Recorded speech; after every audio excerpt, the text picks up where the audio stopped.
जय हिंद दोस्तों, आप सभी का स्वागत है मेरे चैनल नम्मा क्लासेस में। तो आज के वीडियो में हम लोग मैथ्स के कुछ इम्पॉर्टेंट क्वेश्चन पढ़ेंगे जो आपके आने वाले सभी प्रतियोगी परीक्षाओं के लिए काफ़ी ही महत्वपूर्ण है। तो चलिए शुरू करते हैं। आज का सबसे पहला क्वेश्चन है ट्रिगोनोमेट्री का ये काफ़ी महत्वपूर्ण क्वेश्चन है। क्वेश्चन में दिया गया है sine square 22 degree plus sine square 68 degree और cos square 33 degree plus cos square 57 degree का अनुपात ज्ञात करिए। ठीक है, अब सबसे पहले इसमें हम लोग ध्यान देंगे कि साइन और कॉस का एक में अगर साइन है तो दूसरा भी जो है वो क्या दिया गया है, साइन के फॉर्म में ही है। ये दूसरे इक्वेशन में कॉस है तो दूसरा भी आपका क्या दिया गया है, कॉस दिया गया है, यानी कि दोनों सेम सेम दिए गए हैं। तो इसका एक क्या आपका ट्रिक होता है कि अगर ए दोनों आपका समीकरण सेम है, ठीक है, और a plus B equal to क्या दिए गए हैं, 90 डिग्री दिया गया है, तो आपका क्या हो जाता है, a प्लस बी 90 डिग्री है तो sine square a plus sine square b equal to क्या हो जाता है, 1 हो जाता है।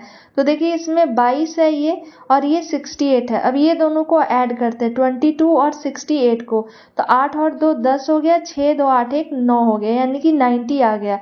तो क्या हो जाएगा, sine square A plus sine square B, ठीक है, इसको याद रखिएगा, इक्वल टू क्या हो जाएगा, 1 हो जाएगा।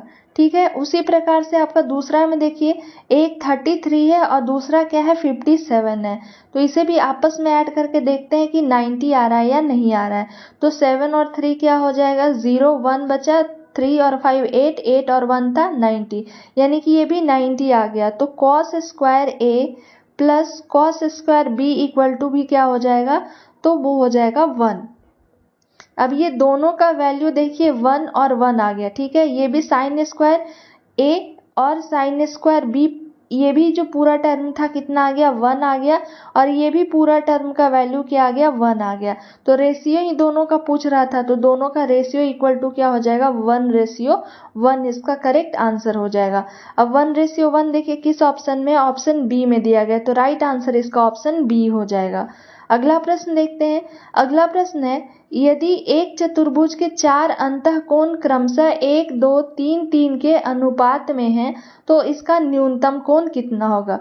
अब सबसे पहले ध्यान दीजिएगा कि ये क्या है, चतुर्भुज है। ठीक है, तो चतुर्भुज के चारों कोणों का जो योग होता है वो कितना होता है, 360 डिग्री होता है। यानी कि मान लेते हैं एंगल ए है एक, दूसरा जो है वो क्या है, एंगल बी है, तीसरा है एंगल सी, और चौथा क्या है, एंगल डी है। अब इस ये चारों का आपका जो योग होता है वो होता है 360 डिग्री के बराबर, जिसमें से देखिए 1 2 3 चारों दिया गया है, तो इसके बदले हम लोग क्या कर लेते हैं, तो जो रेशियो दिया गया है उसको आपस में ऐड करके लिख लेंगे, 3 और 3 मान लेते हैं अनुपातिक राशि 1 से, ऐसे भी छोड़ देते हैं 360। अब ये कितना हो गया, तो 3 3 6, 6 2 8 1 9, 9 का वैल्यू कितना है, तो 360 है। तो एक का वैल्यू निकालने के लिए क्या करेंगे, तो 360 अपॉन क्या हो जाएगा, 9 हो जाएगा, यानी कि 40 डिग्री इसका आएगा। अब जो 40 डिग्री आ गया, अब क्या कर रहा है कि न्यूनतम कोण, तो न्यूनतम कोण क्या होगा, यही 1 होगा, बाकी तो सारे बड़े हैं, 2 है 3 है 3 है, तो न्यूनतम कोण जो है वो कितना हो जाएगा, 40 डिग्री इसका राइट आंसर हो जाएगा। अब देखिए 40 डिग्री किस है में, ऑप्शन में, ऑप्शन डी में है। अगला प्रश्न देखते हैं। अगला है, एक लंब वृत्तीय शंकु का वक्र पृष्ठीय क्षेत्रफल कितना दिया गया है, तो 6500 पाई सेंटीमीटर है। ठीक है, इस जगह पे पाई हो जाएगा, 6500 पाई सेंटीमीटर स्क्वायर है, तथा इसके आधार का व्यास कितना दिया गया है, 100 सेंटीमीटर है।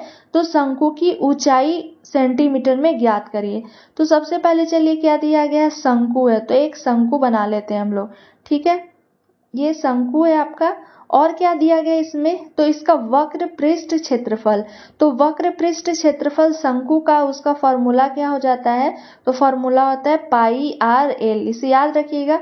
अब इसी पाई आर एल का वैल्यू कितना दिया गया है, तो 6500 पाई दिया गया है। ठीक है, 6500 पाई है। तो अब देखिए यहाँ से पाई क्या हो जाएगा, कैंसिल हो जाएगा।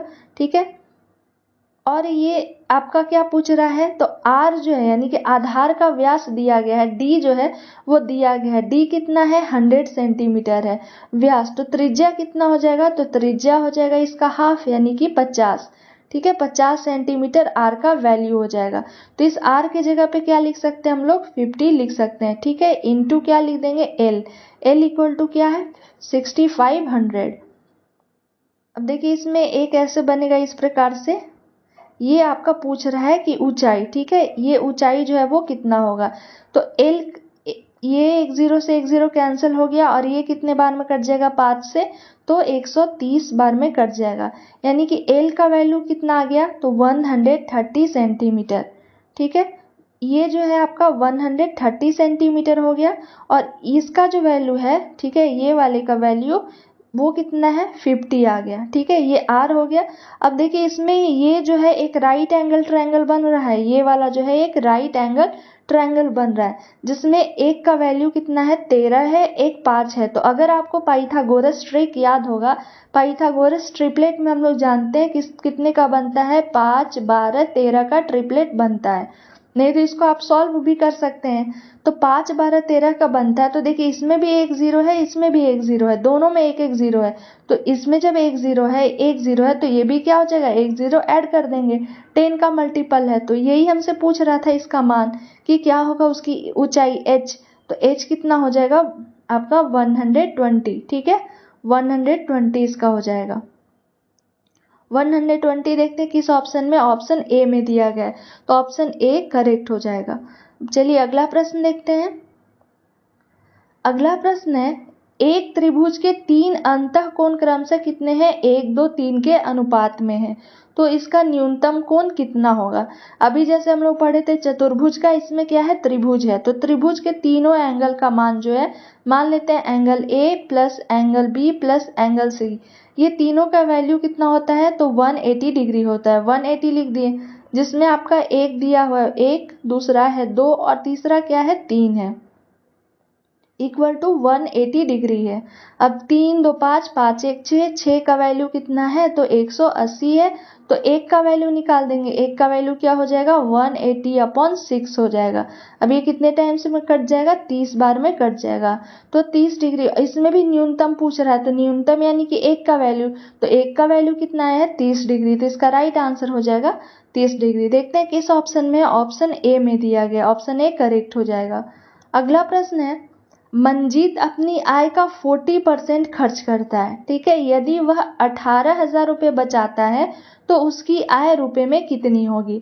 देखिए इसे काफ़ी शॉर्ट मेथड से हम लोग बनाएंगे। क्या कह रहे हैं कि 40% मान लेते 100 में, ठीक है, तो 40% खर्च कर रहा है, तो 60% वो क्या कर रहा है बचा रहा है। 40% मानते हैं कि खर्च कर रहा है, तो उसका बच कितना रहा है 100%। 100 में से अगर माइनस कर देंगे 60 बचेगा, तो 60% वो क्या कर रहा है बचा रहा है। अभी इसी 60% का वैल्यू कितना दिया गया है, तो 18,000 दिया गया है। लिख लेते हैं 60% का वैल्यू कितना है, तो 18,000 दिया गया है। अब किसका कह रहा है कि उसकी आय निकालना है, किसमें, तो रुपए में। तो आय हमेशा किस में 100 में मान के चलेंगे हम लोग। तो देखिए ये इसका कितना मल्टीपल है, तो ये इसका आपका है 3 मल्टीपल, ठीक है, ध्यान से इसे समझिएगा। कितना मल्टीपल है, तो 3 मल्टीपल है। 6 से ये कितने बार में हुआ, तो 3 बार में, और इसमें आपका 2 जीरो और आएगा, ठीक है, 2 जीरो इसका और आएगा, तो 2 जीरो आएगा, तो इसका भी क्या है 2 जीरो है इसमें, तो ये टोटल कितना हो जाएगा 3 पे 4 जीरो हो जाएगा, यानी कि 30,000 रुपया जो है उसकी आय है। इसमें देखिए ये बचाता है, यानी कि ये कितना मल्टीपल है 3 मल्टीपल है इसका। तो इसमें भी हम लोग क्या कर देंगे, 2 जीरो इसका होगा पहले से, ठीक है, क्योंकि 1 जीरो से 1 जीरो ये क्या हो जाएगा कैंसिल हो जाएगा, तो इसमें 2 जीरो बचा 300, तो इसमें भी क्या करेंगे 3 गुना कर देंगे 100 का, तो 100 का 3 गुना जब करेंगे तो कितना हो जाएगा 300 हो जाएगा, और इसका ये 2 जीरो, तो कितना हो जाएगा 30,000 इसका आय जो है वो है 30,000। देखते हैं किस ऑप्शन में, ऑप्शन सी में दिया गया है, सी इसका राइट आंसर हो जाएगा। अगला प्रश्न है, 36 और 100 का मध्यानुपाती ज्ञात करिए। जब आपसे मध्यानुपाती पूछा जाएगा तो मध्यानुपाती का फॉर्मूला क्या हो जाता है, इसे नोट कर लीजिएगा, √AB, ठीक है, जब मध्यानुपाती पूछा जाएगा तो तो अंडर रूट क्या कर देंगे ए बी। अब 36 को मान लेते हैं ए और 100 को मान लेते हैं बी, तो क्या हो जाएगा 36 हो जाएगा इंटू 100। अब जानते हैं कि 36 किसका रूट स्क्वायर होता है, तो 6 हो जाएगा, और 100 है तो 100 को क्या लिख सकते हैं हम लोग 10 लिख सकते हैं, तो 10 गुने 6 करेंगे क्या हो जाएगा 60 हो जाएगा। 60 इसका राइट आंसर मध्यानुपाती का हो जाएगा। 60 देखिए ऑप्शन डी में दिया गया है, डी इसका राइट आंसर हो जाएगा।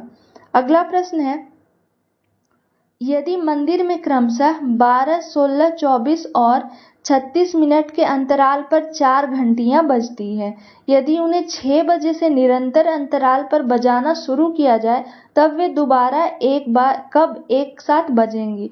तो सबसे पहले देखिए 6 बजे से निरंतर अंतराल पर बजना शुरू हुआ है, तो जब ऐसे प्रश्न दिए हुए रहते हैं तो सबसे पहले क्या करते हैं कि हम लोग एलसीएम निकाल लेते हैं। ठीक है, अब क्या दिया गया है 12 है, 16 है, 24 है और 36 है, इसका क्या करेंगे एलसीएम निकाल लेते हैं। तो 2 बार में लगाएंगे तो क्या हो जाएगा 2 6 12, ये 8 बार में लगेगा, ये 12 बार में लगेगा और ये कितने बार में लगेगा 18 बार में लग जाएगा। फिर 2 से इसे करेंगे तो ये 2 से 3 बार में लग जाएगा, ये 4 बार में लगेगा, ये 6 बार में लगेगा और ये 9। ठीक है, फिर 2 से लगाते हैं क्योंकि 2 संख्याएं कट रही हैं, तो 3 हो जाएगा, ये 2 से 2 दूना 4, ये 3 और ये 9 का 9। अब कितने टाइम्स में लगेगा, तो 3 टाइम्स में लगेगा। 3 टाइम्स में लगाएं, 1 बचा, 2, 1 और 3। अब इसके अलावा किसी भी संख्या से नहीं कटेगी। ठीक है, अब जो जो संख्याएं आई उसे मल्टीप्लाई करते हैं, तो संख्याएं क्या मिली 2 into 2 into 2 into 3 into 2 into 3, ये संख्याएं इतनी 1 2 3 4 5 6, 1 2 3 4 5 6 आ गया। अब इसका देखते हैं कितना, जो 2 गुने 2 4 हो गया, 4 गुने 2 8, 8 और आपका 8 गुने 3 24 हो गया, 24 और ये हो गया 6, तो 24 गुने 6 करेंगे तो कितना आ जाएगा 144 आया। अब इस 144 को किससे डिवाइड करेंगे, क्योंकि ये देखिए 6 बजे दिया गया, तो 60 से इसको क्या कर देंगे डिवाइड कर देंगे, क्योंकि 60 मिनट का ही क्या होता है 1 घंटा होता है। तो 60 से इसको डिवाइड करने पे कितने बार में लगेगा, तो 2 बार में लगेगा। 2 बार में लगा देते हैं, 120 हो गया, 4 और ये 4 में से 2 माइनस किया 2, यानी कि 24 इसका रिमाइंडर आ गया। तो पहला जो बजा था वो 6 बजे बजा था, और ये हमारा क्या हो गया घंटा, और ये क्या हो गया मिनट हो गया।